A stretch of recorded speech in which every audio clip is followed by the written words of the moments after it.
सकाळपासून आभाळ भरून आलं होतं. कोणत्याही क्षणी पाऊस बरसायला सुरुवात होणार होती. हा असा उदास दिवस वैदेहीला मुळीच आवडत नसे. त्यातून आज श्याम उशिराच घरी येणार होता आणि सुशांत त्याच्या मित्राकडेच राहणार होता. अभ्यासासाठी काही प्रोजेक्ट्स पूर्ण करायचे होते. दोघांना मिळून म्हणजे रात्री 10 पर्यंत वैदेही एकटीच होती. घरी दुपारपासून कुठे कपाटावर, कुठे पुस्तक वाच असं करून अंगावर येणारा वेळ कसाबसा काढला होता वैदेहीनं. पण आता फारच कंटाळा यायला लागला होता तिला. स्वयंपाक उरकला, डिशवॉशरही लावून झालं. आता मात्र ती पुरतीच वैतागली होती. गरमागरम वाफाळत्या कॉफीचा कप घेऊन ती वरांड्यात येऊन बसत नाही तोच बेल वाजली. आता यावेळी कोण आला असेल बरं, मनाशी नवल करतच ती उठली. बघते तर दारात सुशांतच उभा होता. का रे, काय झालं? अगं, स्कॉटच्या वडिलांची तब्येत अचानक बिघडली म्हणून तो आणि त्याची आई गेलेत दवाखान्यात. त्यांना घेऊन मग घरीच आलो. झालं, बाबाही उशिरा येणार आहेत ना गं? हो ना रे, बरं झालं तू घरीच आलास. ते अगदी बोर झाले होते बघ मी. सुशांत हलकेच हसला. गव्हाळ वर्णाचा नि भरपूर उंचीचा लेक हसला की वैदेही अगदी निरखून बघत असे त्याच्याकडे. मातृमुखी अन सदा सुखी असं आई म्हणायची. त्याची आठवण तिला अशावेळी हटकून येई.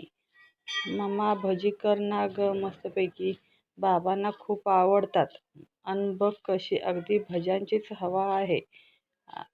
अरे लबाड, बाबांचं नाव कशाला रे सांगतोस? तुला हवेत म्हण ना. एक ही बात है मदर इंडिया. वैदेही बरोबर तो देखील खळखळून हसला. अंघोळ करून सुशांत आला तोवर पाऊस पडायला सुरुवात झाली होती.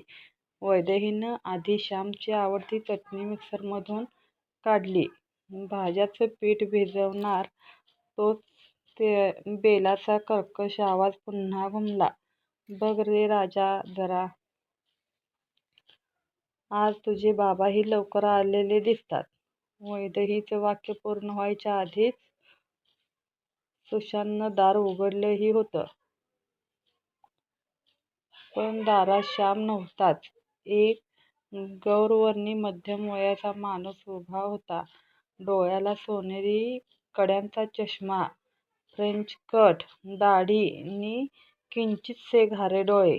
अंगावरचे कपडे थोडे भिजलेले. येस? सुशांतनं प्रश्नार्थक नजरेने त्याच्याकडे बघितलं. न बाहेर चमकलेल्या विजेच्या लोळाबरोबरच त्यांच्या तोंडून सावकाश कष्टानं आल्यासारखे शब्द आले. Young man, I am your daddy. Sir, you are mistaken. किंवा you are in the wrong house.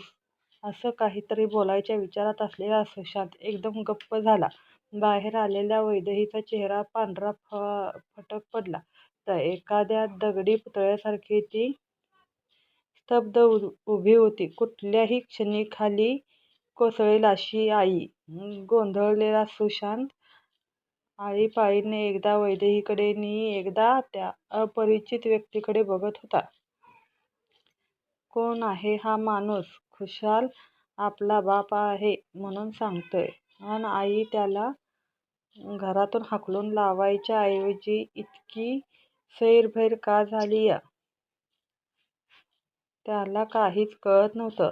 या द्विधा मनस्थितीतून त्याची सुटका त्या माणसानेच केली.